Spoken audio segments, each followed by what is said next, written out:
So right here, this is a 22 Honda Super Cub 125, and it's a brilliant bike. I really like riding it.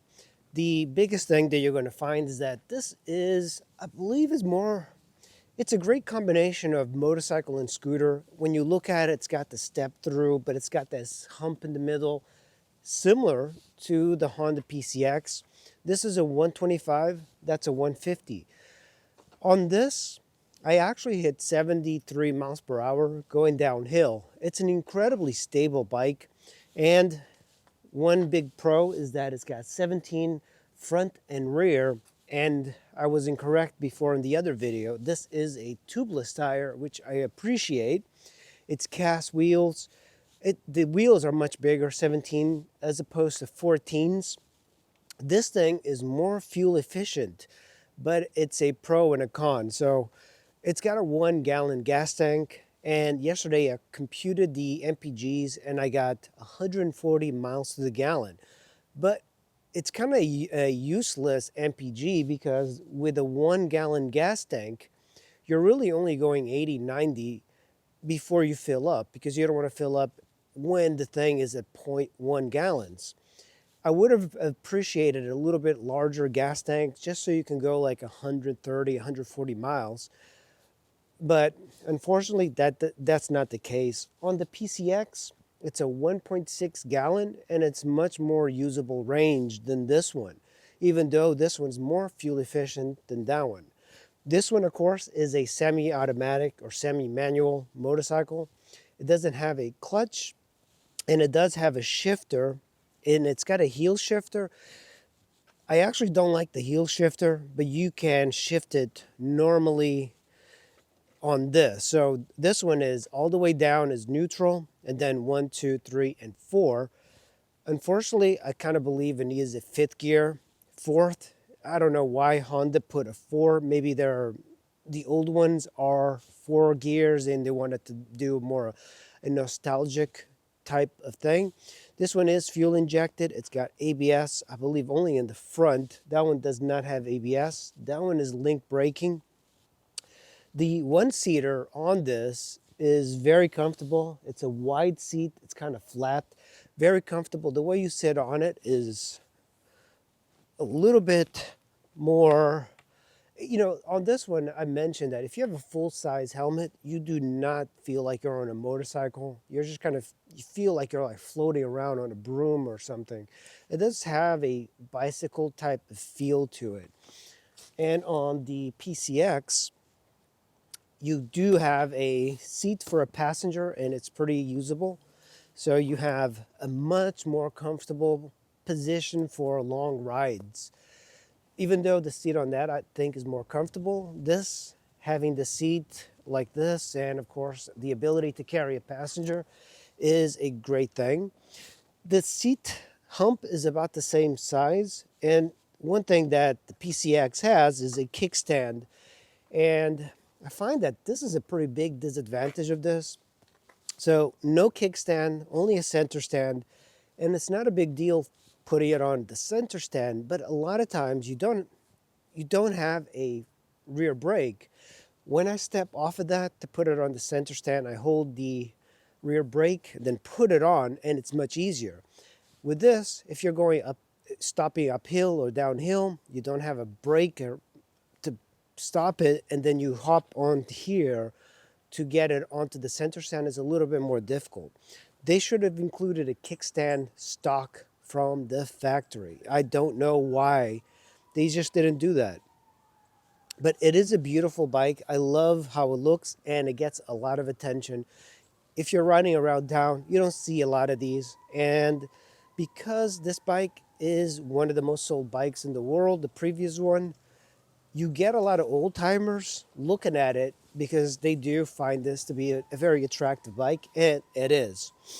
It's got some pretty big flaws, the gas tank being a small range, high MPGs, but small range kind of defeats the purpose in my point of view. And it does have the hump, so it feels like you're kind of like on a scooter, a very short, stable scooter. This has got a higher top speed than that. but that is quicker off the line because of the CVT transmission. And if you are a scooter rider, going to this might give you a little bit more riding experience so you can move to a motorcycle with a clutch. And I feel like it's actually a very intuitive way of riding, except of course neutral's at all the way at the bottom, and then you have 4 gears going to the top. When it comes to headlights, this moves with the bike. I actually kind of like that a little bit more than the fixed headlight position that this has. But notice this entire piece of plastic helps you get that wind off of you, so it's a much nicer riding experience, especially in the winter. It's freezing out. And this one, you get bombarded by the wind. This is kind of like a useless little windscreen. And yeah, this one rides perfectly. You know, I put LED bulbs on it, so it is good, but these headlights are much better, even as it is right now. You know, another thing I'll say is that the Super Cub rides like a motorcycle. The big wheels make cornering a whole lot more. It's the experience of a motorcycle. The PCX has I believe, a better compromise when it comes to riding, especially if you like scooters with the small wheels. The 14-inch wheels actually make it much more fun to ride because you want a scooter that's easily thrown into corners and stuff. The PCX, the 14s are, I think, better. The Super Cub with its 17-inch wheels feels like it's a small motorcycle as opposed to a small scooter. Here's an annoyance that I know that they designed it to make it look like the Super Cub. I understand it. But there are no mounting points at all for a phone mount, for example. This is a 2022, so people do have phones that they want to use for navigation and whatever. So the only way to mount is to get one of these adapters and mount it on the mirror. I don't like this as much. And of course, the whole handlebars were not exposed, so you don't have any mounting points. This creates a nice clean look, but this is what happens if you want to tie it to the battery. I have this, and I had to wire a wire all the way to here so I can get some power to charge the phone. It's not a great thing. I believe that Honda should have put a USB or a 12 volt somewhere here. You know, I know that they're trying to make it look like the old one, but it's ridiculous that they don't give you a 12 volt while every other bike in the market has that. And of course, with the PCX, look at this. This is a real big benefit in my point of view, having the handlebar exposed. Not only it gives you options to install better handlebars with different heights, it makes it a little bit messier, but the previous bikes that I've had, like a Honda Elite 110, SH150, they have the plastic coverings, and I don't think it's a great solution, especially when bikes are designed for utility, at least these. That's why the Cub is more of a pleasure type of bike as opposed to a utility bike like the PCX. On the PCX, you have something that I thought would be a con, and that's just a key. But if you know anything about these keyless systems, they go bad. And when they do, they might leave you stranded. That is why a key ignition is better. And look at this. You have storage. On the little Super Cub, you have nothing of that sort. You basically have to carry stuff in your pocket, which is old school. A little pocket like this would have been so handy. But you see this, like the entire thing is beautiful. It's covered, everything is well designed. You have one button for the speedometer. The speedometer, difficult to see, like you can't see it in sunlight. The fonts are tiny.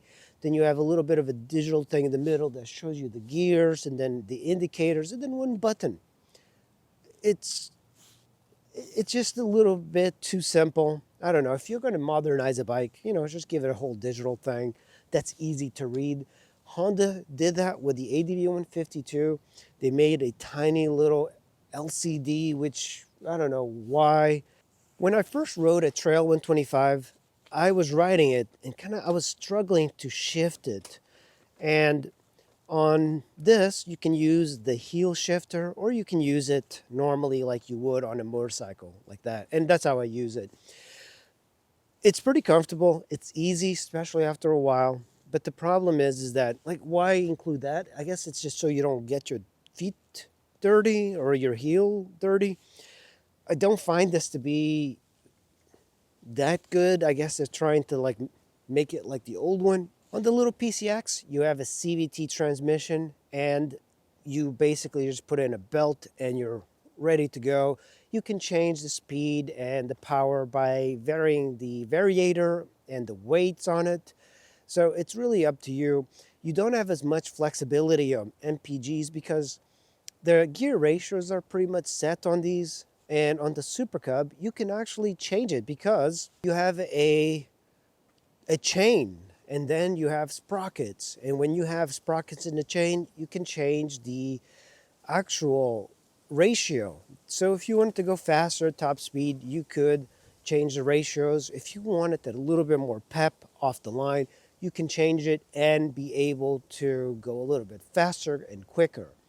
A con of this bike is that the battery is here. And because I had to install the USB charger and route it, it is very tight. I mean, this thing is like 10 inches wide. It's like really narrow. You remove this bolt, this pops out, but you cannot get to the battery. The battery's got 2 bolts holding it down. Then you have to pull it up. It is a terrible designed way of putting things in there because you would have to carry tools just to get this out. I guess with a coin you can get this Phillips out. I wish this was routed somewhere under the seat so you could have the terminals available so you could put a trickle charger or something. Now on the PCX, you have this. The battery is right there. Not only that, but the usability of a scooter having this much space, you could put a full-size helmet in here, makes it much more usable. This is one of the key benefits of having a scooter.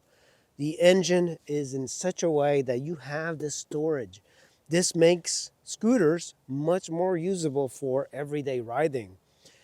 And the battery is accessible. You can just open this little latch here and you have access to the battery, as opposed to the Super Cub where it's hidden. They did all about style. The scooters, the PCX, is all about utility. Also, the gas tank on this is right there. The fuel goes here. It's easy to change. You don't have to get off the bike to fill it up. But on the Super Cub, so when you have the key, you basically just push this. And I have my bag, but that's the filler. It's right there. Having to get off the bike to fill a 1-gallon gas tank, it's not for me. Now you do have a secret compartment, which is a button here, which opens this little thing. But look at that. This is entirely useless as a compartment. And for some reason, sometimes it doesn't even want to shut. This might be something that's a deal breaker for a lot of people. This Super Cub is a 1-seater. And there is a rack here. You can barely tell it. The previous owner even put an extra rack because you can get passenger seats, cushions, but you do not have foot pegs on this bike for a passenger. So really useless for carrying people around. And the PCX has got an absolutely good seat for your passenger and foot pegs for your passenger. This thing is much more usable, much more utility driven. You have the rack in the back so you can even put a top case. But yeah, this is much more utility driven. And like I said before, this particular bike uses a key. At first I lusted for bikes with keyless ignition, such as the ADV 150. And then after the battery dying, especially if you're out riding and your battery dies, you're kind of screwed. This one, a key. That's all it is. Put the kickstand up, hit the brake. This thing fires up, no issues at all. It is fuel injected. It makes me admire keyed ignition as opposed to the keyless stuff. And if you've watched the channel, you'll realize that on the Super Cub, first ride I did, I got stranded because something happened with the keyless ignition, and I think it was part of the anti-theft type of thing.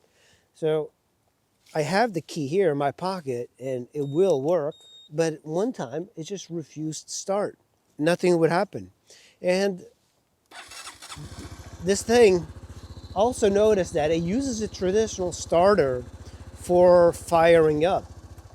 So the PCX does not use a traditional starter. You can barely hear it. So this one, listen to these start. That's a traditional starter. The PCX starter uses a generator instead. So listen to that. No starting noises from the starter. Why this is important is that if you're doing delivery, you're riding a lot, stop and go, turning off the bike. These bikes actually even came with the idle stopping. So that's the reason it uses the generator. It does not wear it out as much as a traditional starter like in the Super Cub. So in the future, if you do a lot of deliveries, you might actually have to change the starter on a bike. That's why I don't recommend motorcycles for food deliveries, because there's too much stop and go. While I like both of these bikes, there's one clear winner, and that's the PCX. I still think that that particular bike is one of the best bikes you can possibly get. It's completely different than this, I know. This one is much more for show, and that one is like just pure utility. It's the 150cc motor that's really amazing. The 125 I thought was going to be lacking, but it really isn't, because of the way you shift it. You have a lot of flexibility on it, but I prefer the engine on that. That thing is just smooth as silk. It's like a little baby Goldwing, if you will, of scooters. It's an amazing bike, and of course you can get those much cheaper than you can get this. And they give you so much more. So if you're looking for style and you want the nostalgia look, get this. But if you are into ease of use, utility, reliability, the PCX has got this one beat. Those are my initial thoughts on riding these two bikes. If you like the video, give me a like and subscribe, and I'll see you in the next video.